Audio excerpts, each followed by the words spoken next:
All right.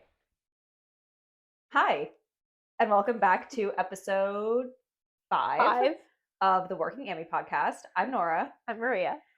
Today we're gonna read some pony ISOs for all the pony people. And then we're going to talk about how to find the right barn from a listener submission. How to find the right barn, lesson program, training program, all that stuff, which Maria has some recent firsthand experience on. Yes. So let's get started. Ponies. Okay. This should be a fun one. Yeah, I'm excited about this. Okay. So this person says, "Hi, I'm living in Ireland at the moment and own a Connemara pony. Not looking to sell him, just curious on the price he could sell for, as prices in Europe and America are very different." Yeah. So I own a 14.2 Connemara pony, 7 years old. Was produced well as a young pony, very brave and strong. Is jumping 90 centimeter courses out of show jumping, but will move up to the 1 meter. And definitely has potential for 1.10 meters. Brave out cross country, would definitely be a good eventer. Not spooky at all. Worked on the road with cars, farm machinery, etc. Will jump banks, ditches, and everything you point him at.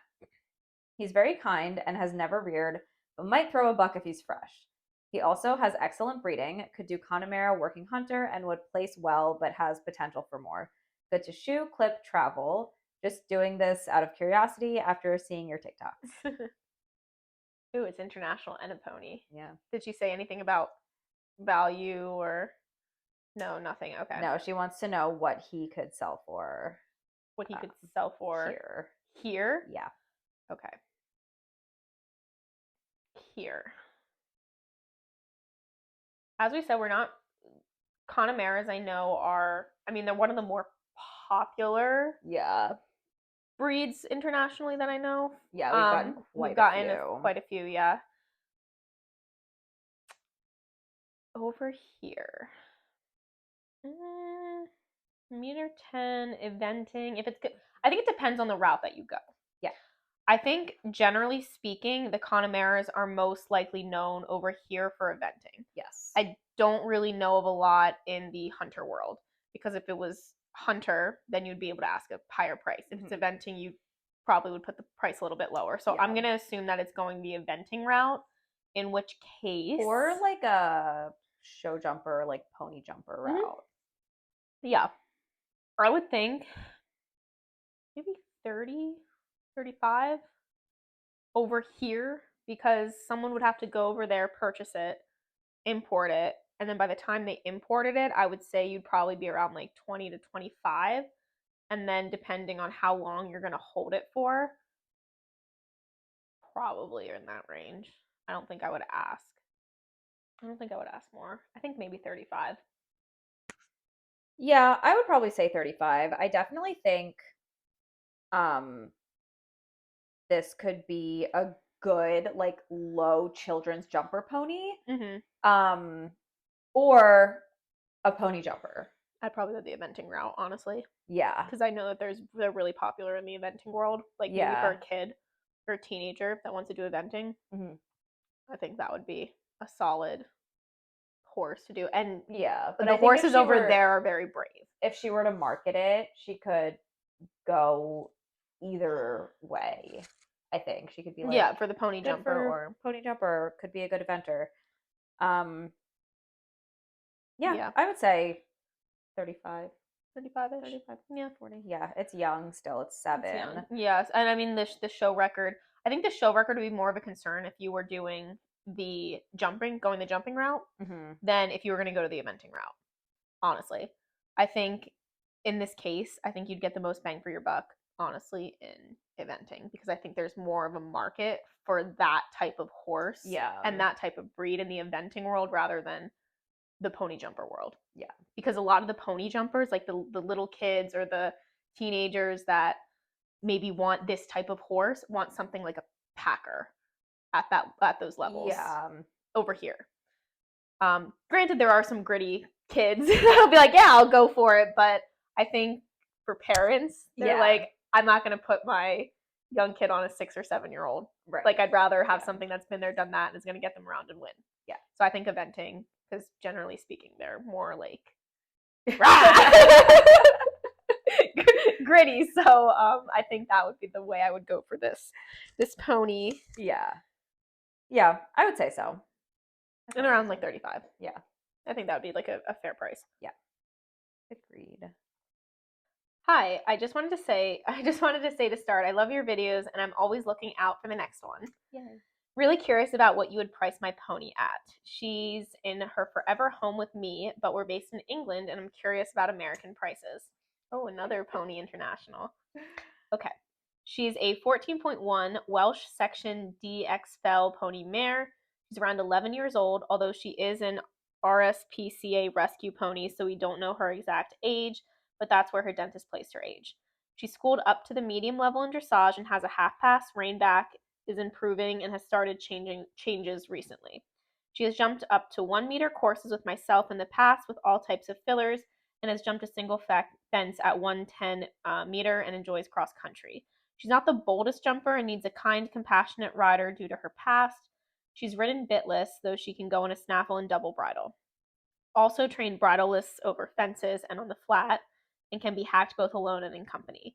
She can have a bronc, she can have a bronc, which would be fuck, if she's fresh, but they're tiny and honestly quite cute. On the ground, we always say we wish all horses were as easy as her. She's kind and has polite manners, though does appreciate her own space and takes a while to get to trust people. Her only downfall in my eyes is she's terrified of younger children up to around 14 and more suspicious of men. Oh my god. Though she is improving with time and she is very loving with me after knowing me for 8 years now. I paid blank for her coming up on 4 years ago. Very curious what you would price her at here, since I've been told she's worth upwards of blank, although she'll never be sold. So what do you think she paid for her 4 years ago? 4 years ago, I would say she probably paid maybe like 5,000 pounds. Little bit lower. 3,000. Little bit lower. 2,500. You always complicate this. 2,000. Okay, yeah. I mean, that sounds like it tracks. Just because it's about 2,500 US. Yeah, just now. Because she's a rescue. They don't really know her past. It sounds like she's had a little bit of a rough past. Yeah. Just based on what they told us. So, yeah, 2,500 tracks. That makes sense to me. I would say now, with her experience, she could maybe get like 10 to 15, maybe. I've been told she's worth upwards of 10. Okay. Although she'll never be sold. Yeah. I think that tracks. Yeah. I think with her history and just some of the behaviors, she would be a little bit harder to sell. Yeah, I agree. But I mean, well, I think honestly, the biggest limiting factor is that she's afraid of children. I think that's that would be the biggest limiting factor. A pony who's afraid of children. Is that she's afraid of children. Yeah. She's really cute though. She is like cute. Clipped. Yeah. The clipped is really great. I think it's also really fun and cool that she's trained bridleless. Yeah. I think that's very interesting.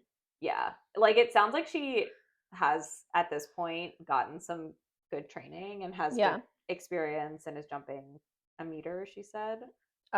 Meter courses, meter 10 single.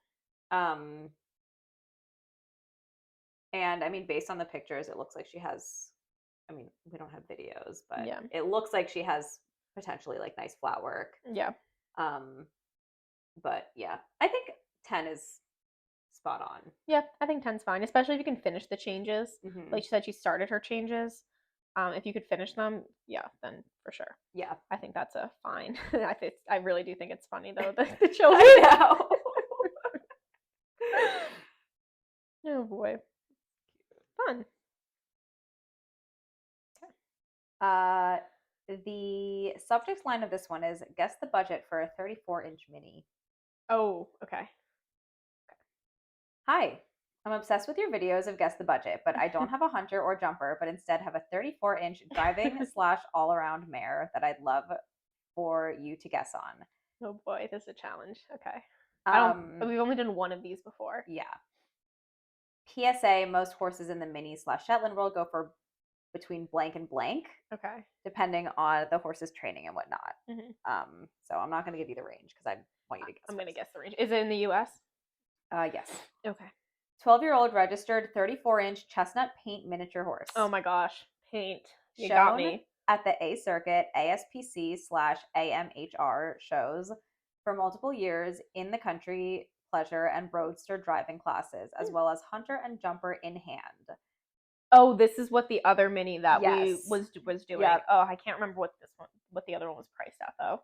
Places almost every time top 3 in her division and was a unanimous grand champion at her last show in 34 and under roadster and hunter in hand. She's cleared the 4-foot standards at home, but shows at a max height of 2'3" for her height at shows. This mare loves to jump. She is great for a confident Ammy or older experienced youth as she's strong in the bridle but holds her frame well. No buck, bolt, and spook, but will peek at fillers occasionally. Stands for vet, farrier, and to be clipped. This horse will never be sold, but I love these videos and think it would be fun to see. This is going to be tough on me because my brain's going in so many different directions. So I don't know if I go low or I go high. Like if they're priced, like, I don't know if you've ever been to a dog show, but like dog shows, those dogs are worth like, it's super expensive to go compete in a dog show. Yeah. And the dogs are worth like a ton of money. So I don't know if it's similar with the Shetlands that if they're competing in these divisions, one, the show's expensive to get them into, and then two, they are the value increases because they're doing these shows. So I'm kind of torn on the pricing. So she gave a range that said typically the Shetlands go for this much. Yeah, in the mini / Shetland world. In the mini / Shetland this world. range. Is it like a large range or is it small?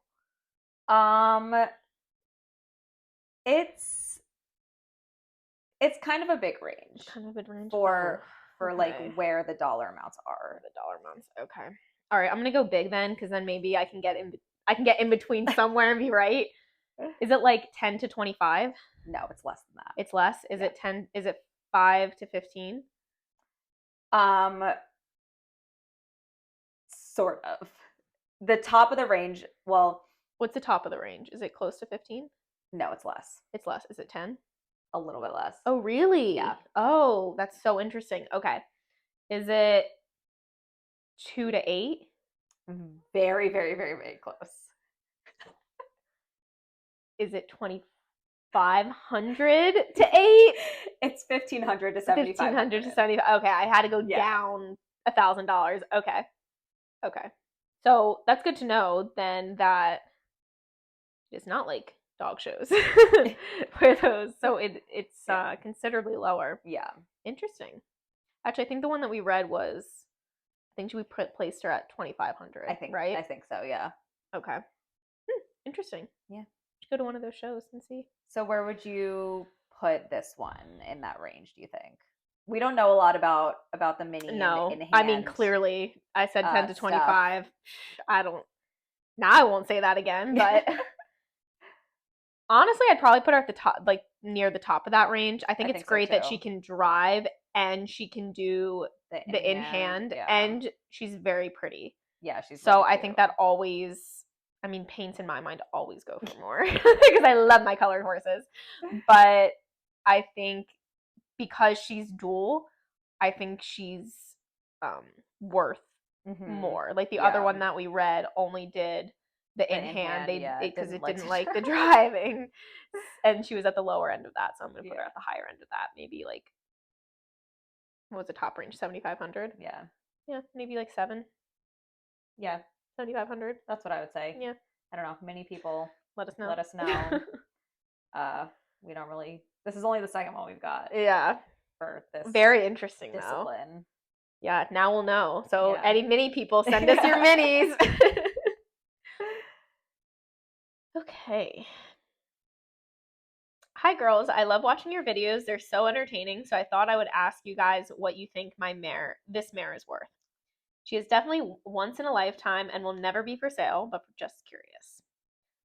13-hand, 10-year-old grade pony mare. This girl is an absolute gem, lovely to be around, perfect ground manners, and even better under saddle. She can pack your kid around on the lead and compete in the 2-9 Hunters jumpers the same day. She is the same at home and at the show. Beautiful in the dressage ring, working on self-carriage, knows basic lateral work, turn on haunches / forehand, side pass, leg yield, and shoulder in. She jumps beautifully with lots of style. No dirty stop, no buck, no bolt. Working on her flying changes, but they need work. Wonderful on the cross-country course, would make an excellent eventer. More woe than go, but moves when asked. Currently jumping 2-9 courses with a junior, but has jumped up to 3-3. She's grade, but it sounds like she could do the division. I think it depends on how she moves. Yes. And how she, I mean, we see this jump, but I mean, it's one picture, you know? It's hard to judge off of Yeah. just one picture.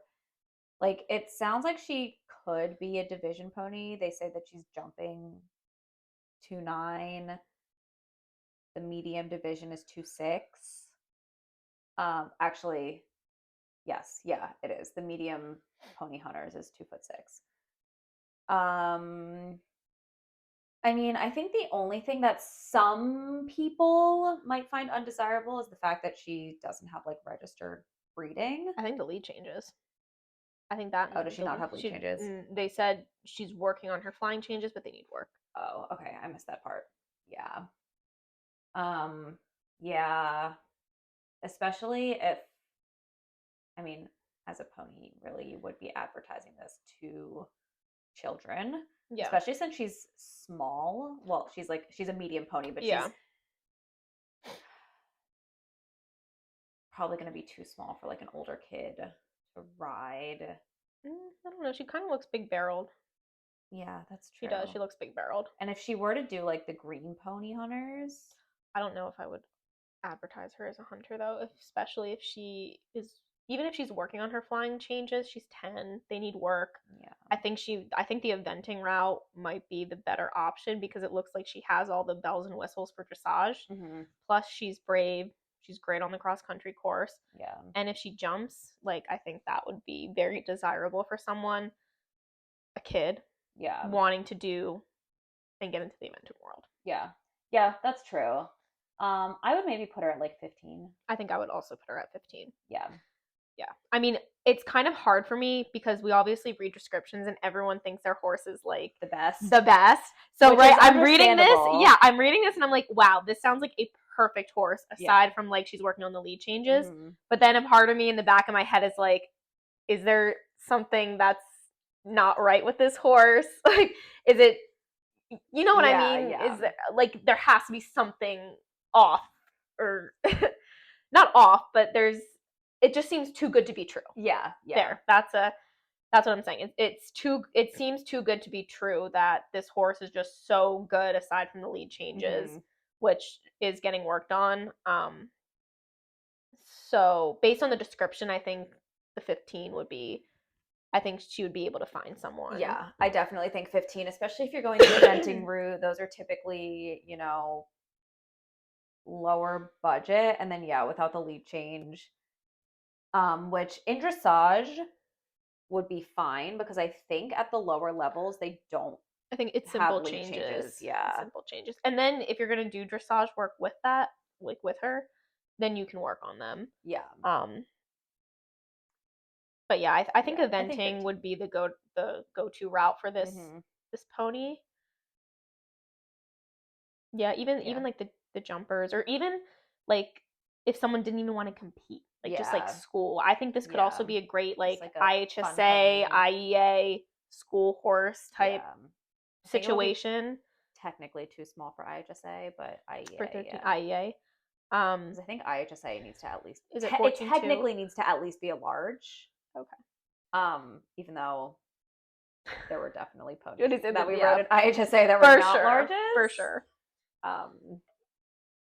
Yeah, but I think with these traits are very desirable in a school horse. So I could even see a situation, obviously she's not selling her, yeah, but I could see a situation where someone reads this ad as a trainer and is like, this would be a great addition to my lesson program, or some kind of program. They bring her in, and then one of the kids absolutely falls in love with this pony and then buys her. Yeah.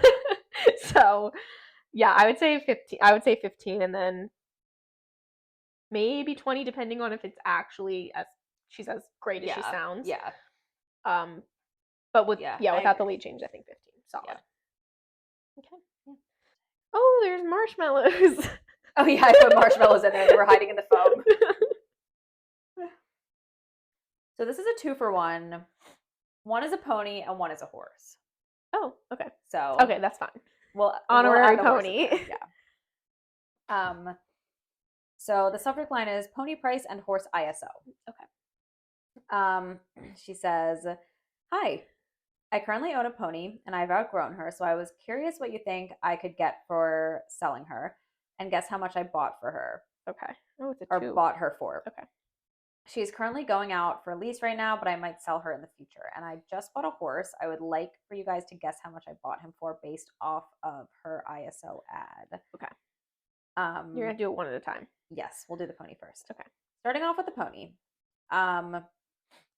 13-hand, 13-year-old black pony mare.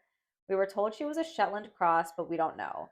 Showed in Hunters and Jumpers, Western contesting, general all-around pony. Doesn't place well in Western / contesting events, though. Definitely more the hunter type. Okay. Showed 2-foot at local schooling shows and 4-H. Schooled up to 2.9 at home. Not for a beginner. Can be opinionated. Hates other horses with a burning passion and will kick at them, squeal, etc. Oh my gosh. But other than that, she doesn't crib or have any other vices. She is a solid walk, trot, canter, is lazy, but once she's going, is forward. Will buck if you use your whip behind the saddle. Very lucky at jumps that aren't plain, so you have to be confident. Has done lead line, lessons, and showed walk, trot. I bought her 2 years ago. She didn't have her canter and had only been ridden Western, had never jumped, and was very green. Oh wow. So did she said what she bought her for and then what she sold her for? She said what she bought her for, and then she wants us to like say what we would price her at. Oh, so she didn't sell her yet. No, she's out on a lease, but she said she might. But she didn't give the lease price either. No. Okay. I think this is okay. So what did she buy her for? She only did. I can't believe she got her for over 5. So I'm gonna say like 3,000. You're really close. A little bit less. 2,500. A little bit less. 2,000. Yeah. 2,000. Okay. Yeah, I would be absolutely shocked. So yeah, that tracks. Especially if it's like Western walk trot. Mm-hmm. I think when you're purchasing, they typically go for lower. That's what my thought is. Okay, so 2,000, and then what she should sell her for? Yes. Well, she got it for 2,000, so that's great. Yeah. I wonder if she has the lead changes. Because right now, I will say, I'm going to go on a little bit of a rant here. It is hard to sell ponies without lead changes. Yes, it's really hard. It's really difficult. Like not everyone now, but a good amount of people are expecting champagne horses on a beer budget and want all the bells and whistles for like 10 grand, which is very frustrating as a seller. And the thing with ponies is that you're probably going to be selling them to children who are not going to know how to ask for lead changes. Yeah, so they're like, or how to school a lead change. Yeah. I mean, the amount of posts I see now on Facebook that are, in my opinion, completely unreasonable. Like before, a couple months ago, I was like, oh, I don't really see any unreasonable. Now the unreasonable ones are coming back in. It's like, I want 110, a warm blood for 10 grand. Yeah. They're just crazy. So I think it's similar in the pony market, especially because I think they go for a little bit more, actually, the ponies, if they're good quality ponies. Mm-hmm. But the people looking for ponies are like, I want all of this stuff. Yeah. And I want it for 5 to 10K. Not gonna happen. Yeah. And it's like, really? So I think if you're gonna buy a pony, people, make sure you have an appropriate budget and appropriate expectations, because it drives me insane. They're like, oh, it doesn't have a lead change?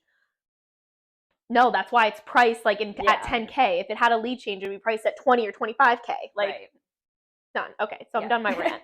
Anyway, so that's been really bugging me lately. So for this pony, depending on if it has a lead change or not, I think the biggest issue here is the personality on this pony, especially because it needs a confident rider. Yeah. And there are kids out there, but there's not a ton of kids that are, or parents, I should say, for that instance, that are willing to take this on.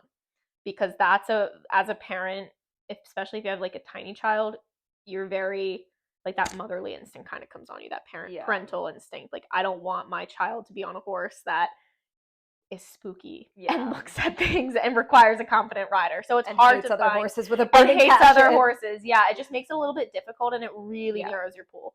So I think in order to sell this horse, you would have to lower the price significantly in order to attract that type of buyer. Yeah. And kind of widen your pool again, because it's very small right now. Yep. Based on that description. So I think 7,000, 7,500 maybe. Yeah. Low, mid to mid high fours. Yeah. Definitely would be kind of where, it would not be over 10 in my mind, just purely based on the personality aspect of it and the target market that you would be having to find. Yeah. Like, you have to find the correct rider for that horse or for that pony. Yeah, definitely. I definitely agree. Less than 10 for sure. I'm just laughing at hate other horses with a burning passion. But other than that, she doesn't have any other vices. She's a mare. Oh man. Yeah, but I would say definitely less than 10. You know what's really funny though? That you can cut this part out. But if someone posts this, do you know the amount of people that would probably offer their opinions on this post? Have you tried this? Have you tried that? Have you done this? Have you checked her teeth? Have you gotten the vet out? Maybe she's in pain. Like, that would be. Does she have ulcers? Yeah. Exactly. And it's like, no, that's just her personality. Yeah. Like, it's just making me chuckle. No, you're right. Okay. Okay, second horse. This is the horse that we're just going to do in our pony episode. Okay. She said she had never posted her ISO because they were reached out to about this horse before she could, but this was her mental ISO. It says, I'm fully aware that this is a long shot looking for the perfect horse, but I'm willing to wait to find the right horse. And I'm well aware my budget is tight, but I'm a 15-year-old who saved up to buy her pony and now has saved up to buy her forever horse.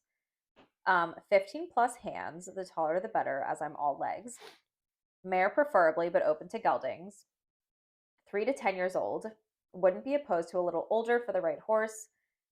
Color doesn't matter, but I adore grays, paints, and appies.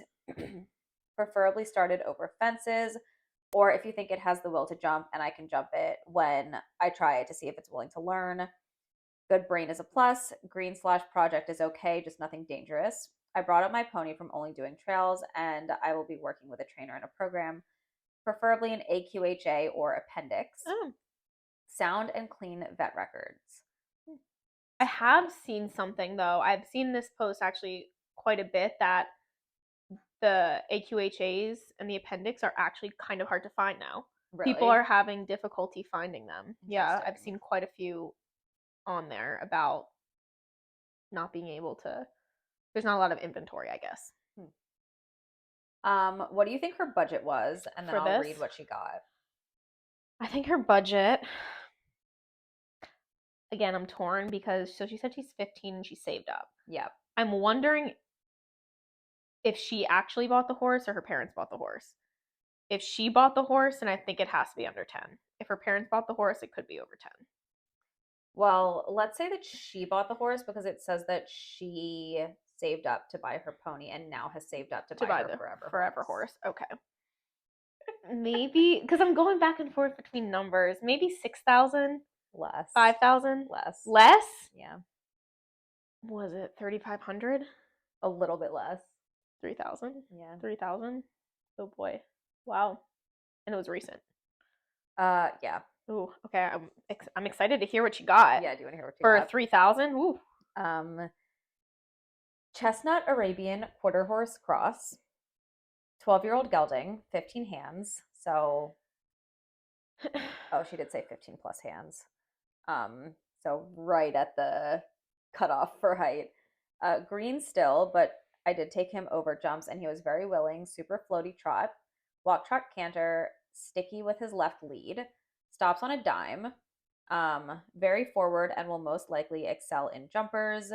Will be used for 4-H and local shows. He has pretty much been sitting his whole life and was just a trail horse. Buddy Sour is his only vice. I have to give props to this 15-year-old, honestly, because for her to go out of her way to pay for the horse by herself and work to pay for the horse, I think is remarkable and very impressive. And it shows a lot of grit and determination that she's doing this and working for the horse, because I think she'll be very financially prepared when she gets older. For What do you think she got him for? Oh, her budget was 3,000. Yeah. Oh, okay. But he was sitting in a field. It was like 2,000? 2,500. 2,500? Yeah. Okay. So she was under budget. Yeah. Yeah. I mean, I think this is great. It sounds like she got what she wanted. Yeah. And yeah, to save up as a 15-year-old, yeah, to buy your own horse, that's super impressive. Easy, no, so. It's not. So I give her mad props for doing that and for having, like, for being able to bring up a green horse. Yeah. I think that's great. Yeah. And working with a trainer. Yeah. Free for her though, for $2,000. I'm telling you, it's been very rare to see horses under the 5,000 range, even like unbroke horses, honestly. I know. All right, I have 2 inquiries, both just playing around for fun because I'm at a halt in riding right now. Okay. How much do you think we could sell this pony for? Palomino, 14.2, 6-year-old, miles into the large children pony hunters, 2.6, but ready to move up into the greens, places in flat, jumps well, very fun pony but needs a more advanced rider. Not crazy experience because he brought me up from the small ponies. No stop, working on lead changes, very cute. We originally thought he could be sold for blank, but then he got a soft tissue injury, which is now fully healed. Okay, so the soft tissue injury sucks. Because he's 6. He is ready to move up to the greens, which is great. I would say maybe like 40. That's like really where I was going to place him. I was going to say 40 to 45. Yeah. Again, I know we say this a ton with the lead changes, even though he's 6, but he is in the greens, I guess. Like, might move up into the greens, but still, like, that, for some reason, that is huge for a lot of buyers for the ponies, is those lead changes. Definitely. That's why I'm, like, hounding this point so much. Does it have a lead change? Does it not? Because I've seen so many people just, like, it has to have a lead change or I'm not looking at it. Yeah. Which is crazy. Especially for ponies. Yeah. Like, I'm not big on drilling lead changes at all, especially in young horses, but for buyers out there looking for ponies, it is a big ask. Yes. It's a big want and a big ask. So, yeah, I would probably place this pony as well, especially because it's young, in 40, depending on how it moves, how it jumps. Like, yeah. I mean, I'm assuming it moves well because she says that he places in flat, jumps well. In the children's ponies, which honestly is a pretty competitive division. But yeah, I would say 40 to 45 because of the soft tissue injury. He's young. Like, how much, even though miles into the large children's ponies, I mean, maybe 50? Yeah. Maybe 50? I was debating between 50? 40 and 50. Yeah, like, I think, especially if this pony brought her up from the small ponies and could do the same for another rider and has that experience, then yeah, I think 50. 50 would get it sold, I think. Yeah, I think so too. So what do you think they thought they could sell him for? Now, they didn't sell him, but this is what they think they can sell him for. Were they gonna ask like 65? Higher. 75? A little bit higher. A little bit. 80? 80. I could see it. I think it might be a little high. Wait, did they say that he doesn't have a lead change? Or that his... No, stop working on lead changes. Okay. I think, here's why I think it's a little bit high.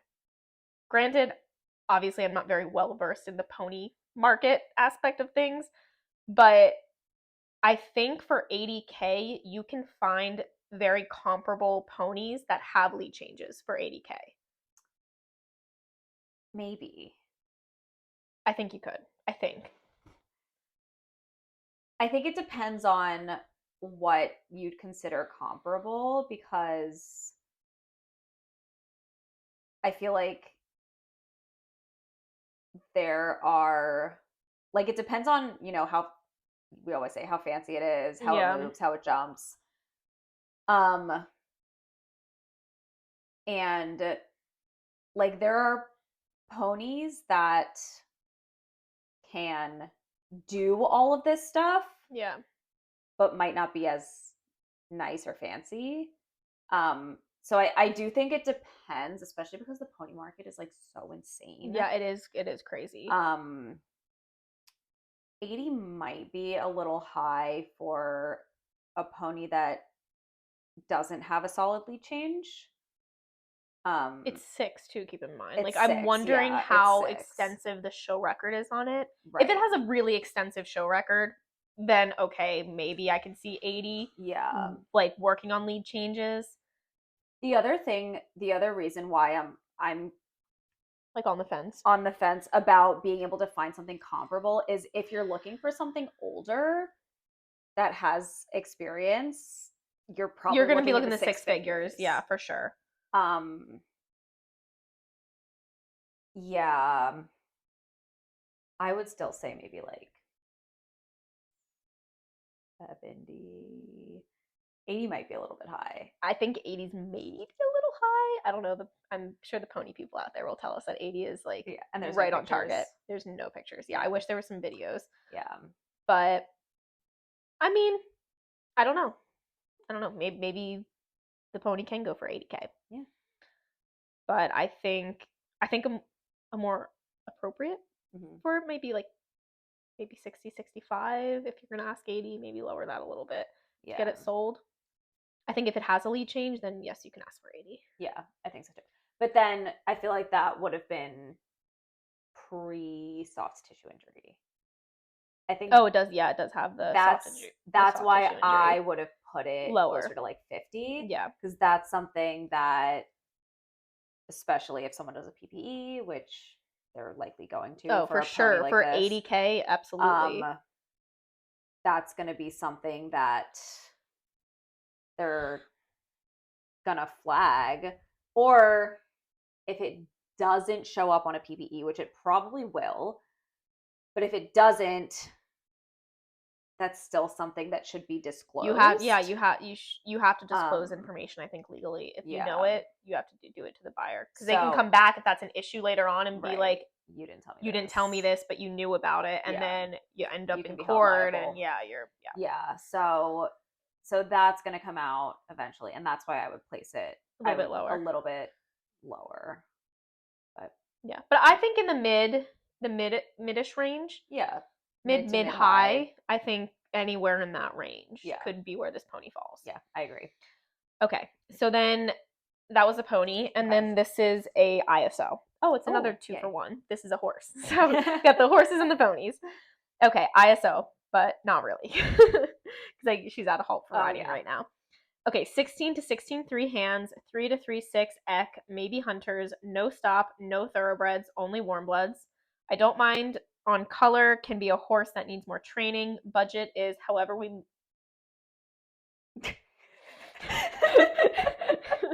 Budget is blank.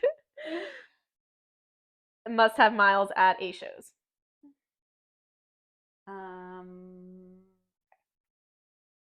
So she wants a warm blood to do the big egg with, basically. I do appreciate, though, remember we said from our last time someone had a high fives budget and was like, no preference on breed. Yeah. Like, I appreciate that she's like, only warm bloods. Like, yeah. So she knows.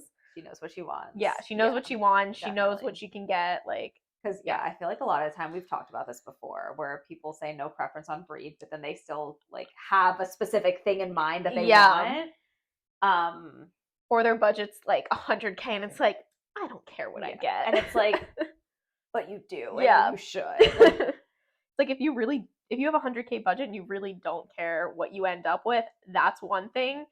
But if you genuinely want a warm blood at a 100K budget, put it in. So I appreciate that she said this.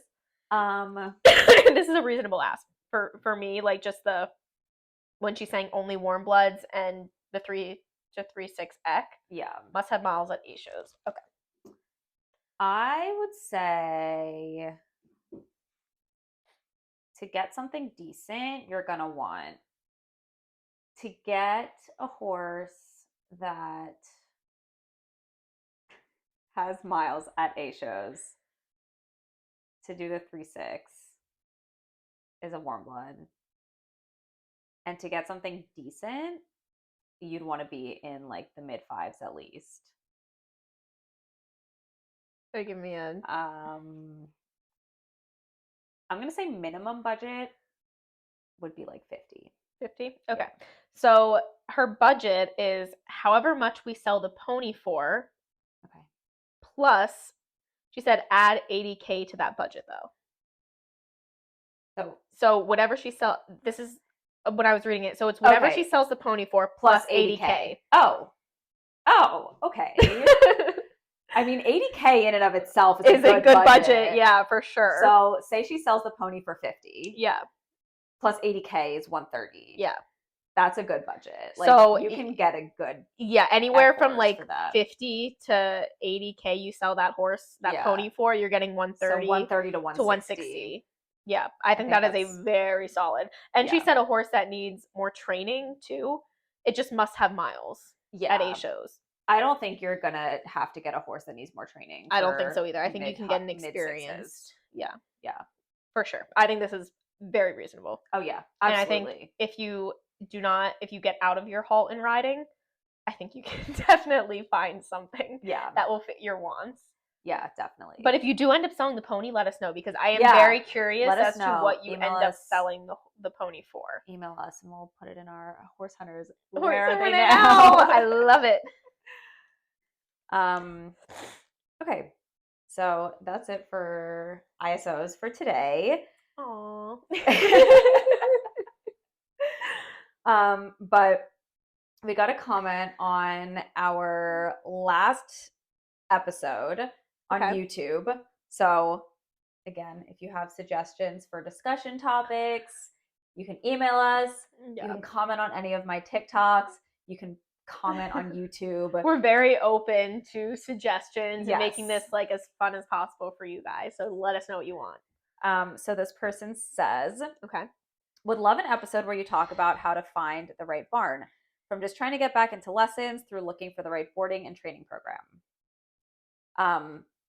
So I feel like this is, again, something that a lot of people go through. Yeah. A lot of people like change barns, they move, they get into a situation where they need to find a new barn. So I definitely think that, it's super relevant. It's a relevant question. It's very relevant. So I'll let you start, since you just recently had to move and find a new barn. So we can start with like what to look for, or what you looked for in. Yeah, I'm gonna have you. There's so much, you got to be the moderator and tell me. in like a boarding and training program. So like when you were looking at barns when you came up here, what were you looking at or for? So I moved from Florida to Pennsylvania, and I knew that I knew where I was going to work, for Mhm. one. I didn't know where I was going to live. That depended on where I was going to board the horse. But I knew where I was going to work. So I kind of, I did a radius around that of like an hour Mhm. to kind of see where, like the farthest I would be willing to drive was an hour. Okay. So I kind of did the radius. And then within that radius, I Googled. I Googled a ton of barns in the area. And then once I got like a good solid list, I literally just stalked like all the barns. And I want what's best for my horse always. Yeah. And I'm very particular about the facility and the Mhm. care and all of that stuff. And I think this is also why it's important to have like a website and social media and everything like that, because I would first go on go on Google and look at all the barns. Yep. Then I would go on their website. If I didn't like their website, I didn't even continue with the barn. Yeah. I was like, okay, that's done. Next one. Yep. And like I spent hours researching because I'm very big into research. So I would go on the website, look. If I didn't like the website, skip. If I liked the website, I would put it in my little like, okay, maybe corner. Yeah. And then I would go on their social media if they had a social media and look it up. Again, if I didn't like it, it got thrown out. If I liked it, it went in my maybe pile. And when I had like, I think I only had like 3 or there's not a ton of barns in this area, to be honest. Like I couldn't go as far as like Kennett Square. There are a ton of barns, but they're not like all like great quality. Yeah, like like what I was looking for. Yes. They didn't match what I was looking for. I was looking for, I mean, I'll go into that later what I was looking for. But basically the process was I had my barns on there solely based on the website. If I liked the website, what it looked like, and I looked at the facilities and I looked at the care. If they had prices, which a lot of barns don't even have prices on there. No, a lot of them don't. So I had like maybe 3 or 5. Then I did a little bit more research into those 3 or 5 by really looking at like any social media I could, any websites. And I narrowed it down to 2. One of them, and then after the 2, it really just came down to facilities, honestly. Mm-hmm. Yeah. I don't want to say I'm picky and I like nice things. Same. And I pay a lot for this sport. Yeah. And I want to have a nice place to go to for the sport. Yeah. And I want my horse to have like the best I can offer. Yeah. So I was looking for something with an indoor. Mm-hmm. Because it's very cold in Pennsylvania, and I am from Florida, and you're from Pennsylvania. I'm from Pennsylvania, but from Florida, and your blood thin's very thin when you're in Florida, so I could not deal with anything under 60. So I wanted a well-kept facility. Yep. I wanted pasture space. That was huge because in Florida you don't really have big pastures, and my horse loves being outside and loves pastures. Yep. So I wanted really nice pasture space. I wanted trails. If the barn had trails, it was like not a make or break, but it was definitely something. Yeah. That I was looking for. I wanted, again, the indoor because I wanted someone to ride. Something, if they had an outdoor, I wanted lights. The barn that I ended up with doesn't have lights, but they have an indoor, so it But some barns that I looked at in Pennsylvania, actually the outdoors, they only had outdoors, and the outdoors didn't have lights, which was crazy. Yeah. Because especially now when I get off work at 4:35, it's dark and I wouldn't be able to ride. Yeah. So that was an issue. So any barn that didn't have an indoor or didn't have a lighted arena outside, immediate toss out. Yeah. Because for me, for my situation personally, just didn't work out. Yeah. It like wouldn't work. And for my job. Also care. I wanted to see what the care was like. Shows. Mm-hmm. I'm not a huge competition person, but now that I'm up here, I want to get into it a little bit more. I wanted something that showed. Yeah.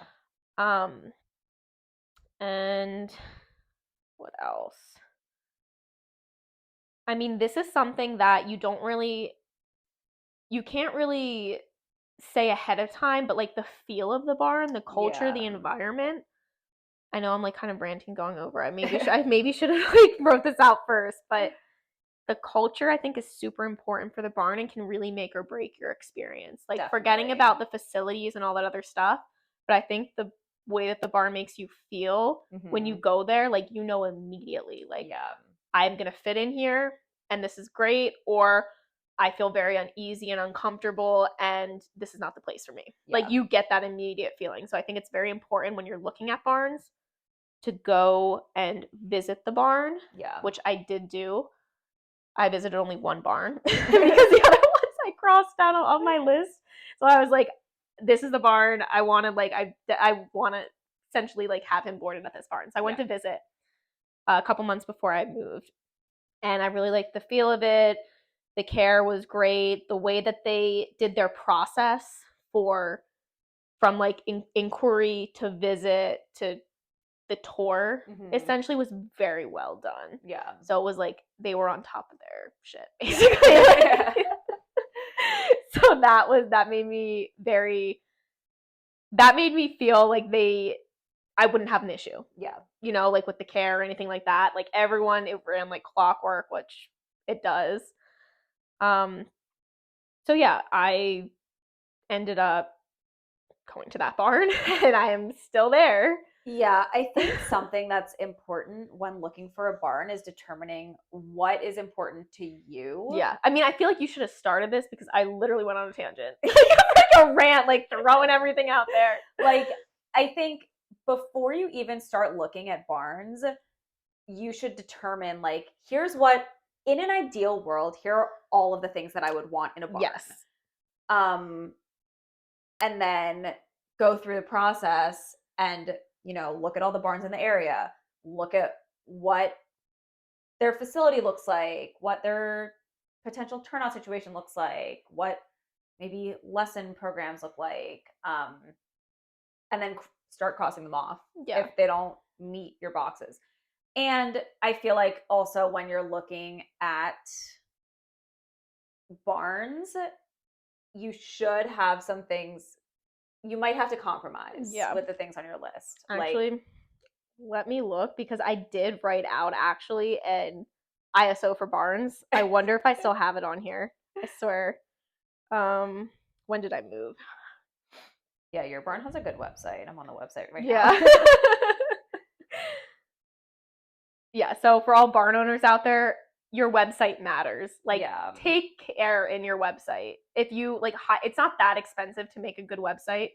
Like, you can learn to do it on, like, Wix or WordPress or, like, one of those other sites, or just hire someone. It's probably going to cost you a couple $100, but the clients and the way that you're viewed, I think, by public is going to pay off. Like, it's a great ROI. Definitely. I don't have it, but what made me think of that is because I did write a list. So I do agree, like, write your list of everything that you would want at a barn.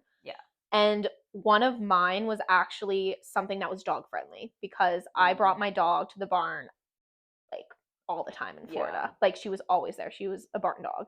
So that was something that was important to me, or thought was important to me, was that I needed a barn that I was able to bring her, even if she was like in the office or somewhere. Like, I just needed somewhere to bring her.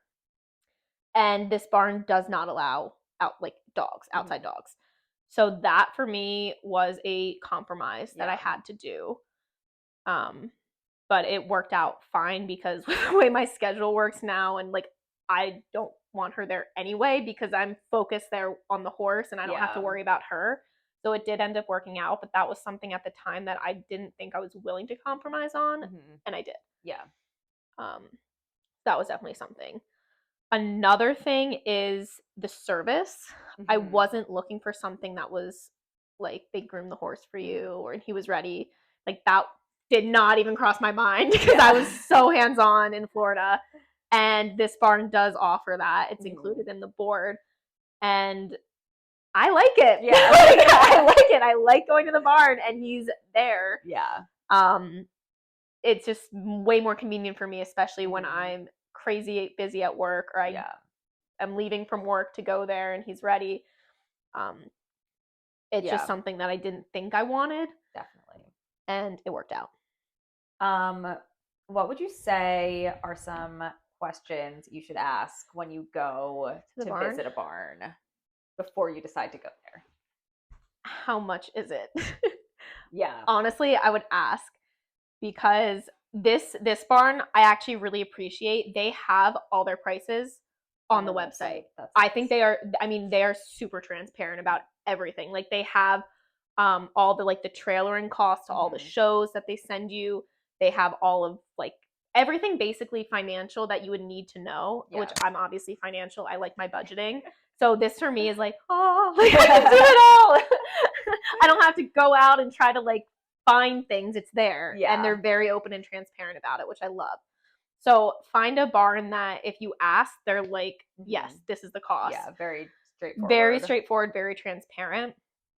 Another question I think would be asking about the feed. Yep. Like what feed they offer. And how often they feed. And how often they feed.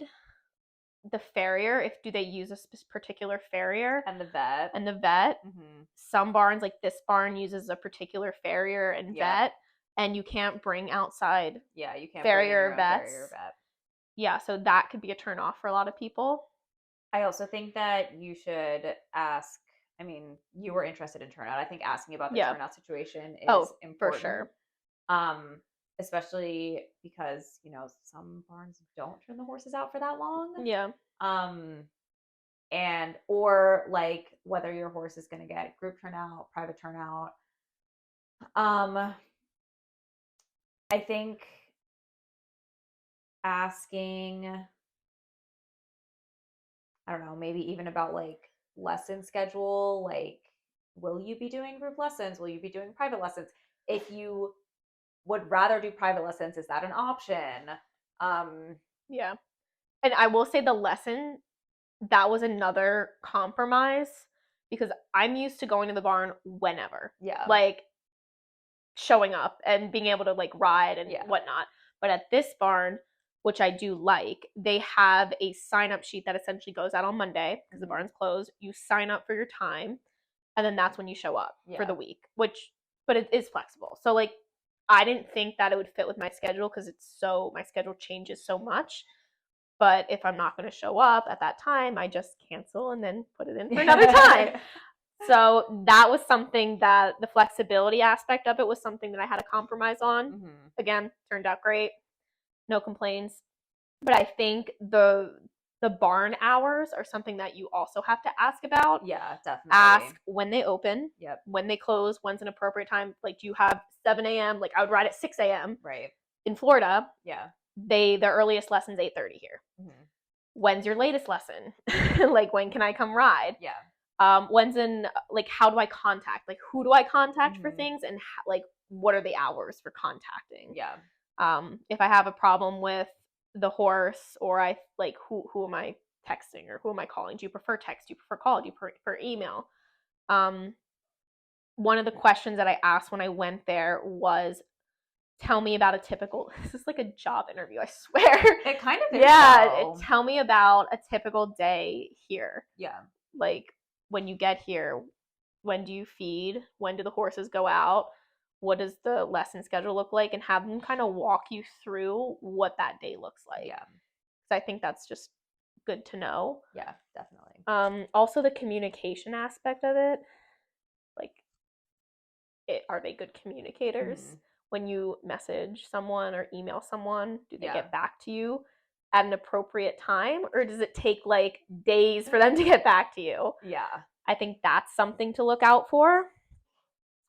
I think another thing that, like, when you go to visit the barn, look at, you know, the other state horses of the facility, look at the condition of that the horses are in, because that's going to tell you so much of what you need to know. Because, like, even it, like, not every barn is super fancy, like, newly built, impeccably made. Like, that doesn't matter, but is it clean? Are things put away? Is the aisle swept? Or is there, like, stuff everywhere? Is there, like, stuff in the aisles? Stuff, like, poop in the wash stall, hoof pick from the, like, dirt from the feet in the aisle, like, dust everywhere. Because, I don't know. That'll tell you a lot. It's not about how fancy the barn is, but I feel like, when you're a barn owner, you take pride you in take it. pride in You your should take barn. pride in it. Yeah. Yeah. And then definitely look at the condition of the other horses, Yes, because that's going to tell you a lot about the care. Yes. And that also goes for when you're looking for a lesson program. So we talked a lot about the lesson programs. We also talked about like the boarding aspect boarding of and it. training. Yeah. But if you're looking for a barn that has a lesson program, you can look at all of the same things as you would a training program, but then again, look at the state of the horses. Ask how often the horses get ridden. Yeah. Like, are the horses getting ridden for like 4 hours a day? Or do they do like one lesson a day? Or like one walk trot lesson and one like in the morning and one like maybe jumping lesson in the afternoon? Because that's like a little bit less wear and tear. You can ask, what the maintenance is like for these horses, because I mean, lesson horses do get more wear and tear a lot of the time, sometimes, than, privately owned horses. Let's see. I think you should, if you're lessoning or boarding, I think you should absolutely witness a lesson. Yes. Go to a lesson, go and watch a lesson. And watch a lesson. Watch 2 lessons if you have to. I think you learn a lot about how the trainer teaches, and if that's going to be so important. If that's going to be comparable to your teaching style that you prefer. And I think also it gives you a chance to see what the structure of the lesson is. Yep.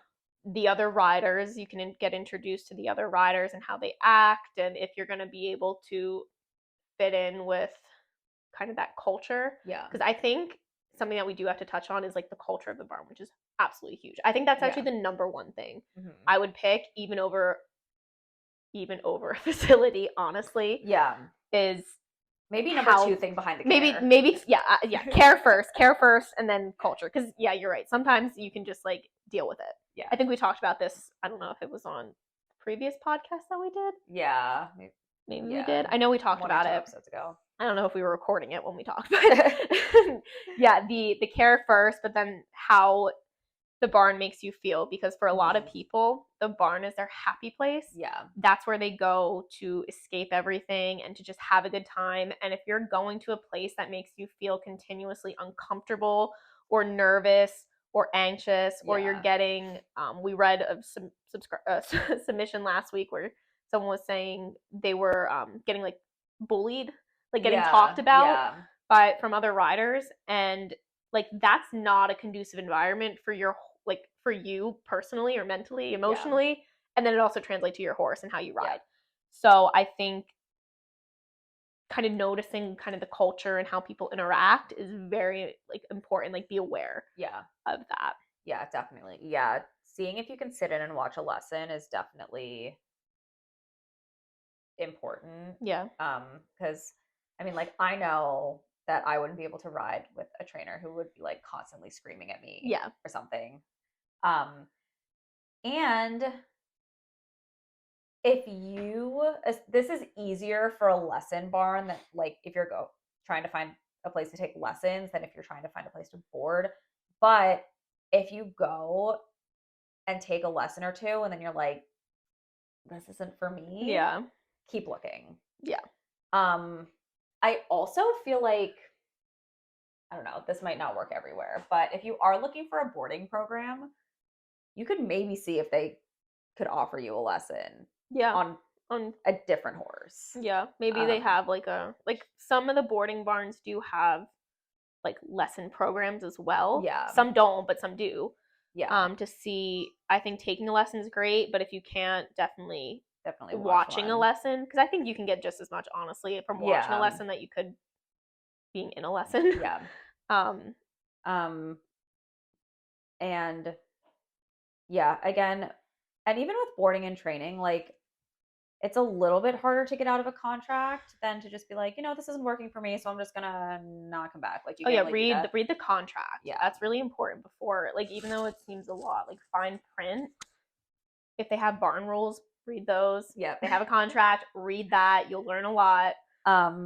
But like, if it's not working for you, don't stay there just for the sake of like keeping the peace, or I don't know, not wanting to upset anybody.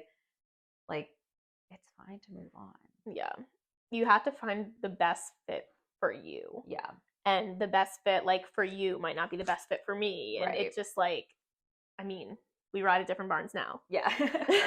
But I think it's a very personal decision. And I think it's really about where you feel like you will thrive the best, like, in your goals, because I think goals are another important thing to look at when you're looking at lessons or at boarding. So for lessons, do you just want to take one lesson a week? Do you want to do 2 lessons a week? Do you eventually want to lease or buy? I think it's not a bad idea to talk with the trainer or the barn owner there and say, hey, in the future, I do want to lease or buy. What does that process look like? Right. Or is it that possible here? Tell me about it. Yeah, because I feel like there are some barns that really are purely lesson barns. Yeah. And like, I'm sure they will, if you wanted to, like, lease or buy, but there are some barns that, are just lesson barns, and that's fine and that's great, and we need barns like that. But there might be other barns that are just better at helping you get to, where you want to be, like reaching your goals. Yeah. If you want to compete, do you want to compete locally? Do you want to compete on the A circuit? Yeah. Where do you want to compete? And then you ask the barn, well, what competitions do you do? What shows do you do? Because if I want to go to Wellington in the winter, but you're staying locally, that might not be the best place for me to be. I probably need to be at a show barn where they do go to Wellington. Yeah. Or I don't want to compete on the A circuit. I just want to do local shows. Do you do local shows? Do you do home shows? And also, like, what discipline are they experienced in? Yes. I personally, I feel like there are people that feel differently about this, but I personally wouldn't feel comfortable being coached and trained specifically at horse shows and stuff by a trainer who has not done what I am doing, if not more. Yeah. Like, my trainer has done like 1 or 2 small Grand Prix. She was like, yeah, I was like great at the meter 40s. Like, that was her sweet spot. But like, she's done it. And she's been there, and she's gone to all the shows that I go to. She's done all of the things that I want to do. She's coached riders successfully at all of the shows that I want to and do go to. And I think that's important, because, how is somebody going to coach you to like the meter 40 level if they've never done that themselves, right? Exactly. Yeah, I agree completely. And I think people will disagree with that, but I mean, I do think you can be a great coach and a great trainer without having to compete at that high of a level. Yes. You can, like, there are people that they'll say it, I'm better at teaching than I am at riding. Yeah. Like, that's fine. I think it depends on what you want. Like, are you comfortable with someone teaching you? Like, are they that good of a teacher that who cares if they have experience? I'm doing well. They're teaching me well. Right. That's fine. I think nowadays, too, with social media and the internet, if you're not sure, go look them up. Yeah. Look them up on USAF. People search. Yeah. Very common. You can do horse search, but guys, you can also do people search. So if you have a trainer that you're wondering if they're doing what you want to do, just look them up. Go like back 20 or 25 years. Update results. Look at the report and go search. Yeah, definitely. I mean, I think the biggest thing when finding the right barn is, to make sure it's the best fit for your lifestyle. You always say lifestyle, your goals, and your finances. Yes. It's funny, we barely even touched on finances for the searching for a boarding barn. And for lessons, you touched on it a little bit. I guess this is interesting too because I'm very focused on the financial aspect of things, but for me, the finances almost came like later because my main goal was to find a place where I was going to be happy and my horse was going to be happy. And I think as equestrians, we're willing to pay for things that make us happy and that it's worth it. So for me, it wasn't like, oh gosh, it's this much money. It was, I will pay what's necessary in order to get what I want. Right. Yeah. That I can also afford, but I'm going to pay for it if it's something that I think is going to benefit me emotionally and mentally and be the best for my horse. Yeah, definitely. Like, you should be able to afford it. So like, if you can't afford a barn that's $2,500 a month, don't even look at a barn that's $2,500 a month. Yeah, if you know that you can't afford it, don't look. Like, don't do that to yourself because then you're gonna look at it and then you'll probably fall in love with it. Yeah, and every other barn is never gonna be able to compare, or maybe they will, but you're always gonna be like, oh, maybe I can do it. Maybe I can. Yeah. So figure out your budget first, what you're comfortable in, and then look at that range. Yeah. Like, I knew what my range was when I was looking, which is why I wasn't concerned, even though they did raise the prices before I got there. But I mean, I was paying so much money in Wellington, so anything was like, oh, great. Yeah. So yeah, that was figure out your budget, figure out something that's comfortable, and then only look at barns in that budget. Yes. So you're not. Yeah. It's like houses. Like, you don't want to look at houses. They're like millions and millions of dollars that you can't afford. Or it's like horses. You don't want to sit on a 6-figure horse if your budget is low fives. Yeah. Mid fives. Yeah.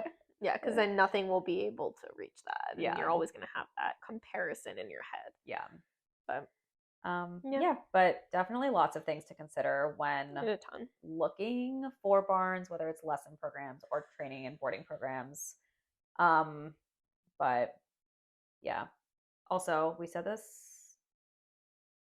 last time, maybe 2 episodes ago, but trust your gut. Trust your gut. Yeah. Trust your gut. Yeah. I mean, I'm not even exaggerating when I say, like, I visited I only visited one barn up here. Yeah. But in Florida, I visited multiple barns when I moved, and it was like you walk in and you just get a feeling. Mm-hmm. Like, when I walked into my barn in Florida, it was just like so happy, like such a relief. And I mean, I ended up staying there my whole all in Florida because I just like it was a family. Mm-hmm. But I didn't know anyone there when I first went, and it was just like you got that feeling, and it's like, oh. Yeah, so trust your gut. You will know. There's some barns I walked into down there that I was like so uncomfortable. Yeah. Like, and the barn was beautiful barn. Like, the care was great, but I walked in and I was like, I feel like I don't belong here. Like, I feel so uncomfortable. So yeah, trust your gut, I think, is huge. Yeah, definitely. Cool. Fun finding barns. Hopefully never have to find a barn ever again. But yeah, well, that was it for episode 5. Yay. I'm gonna knock on one for that one because I actually really do like where I'm at. I know. So yeah. Episode 5 done. Yeah. That's all we got. Adult Ammy's out.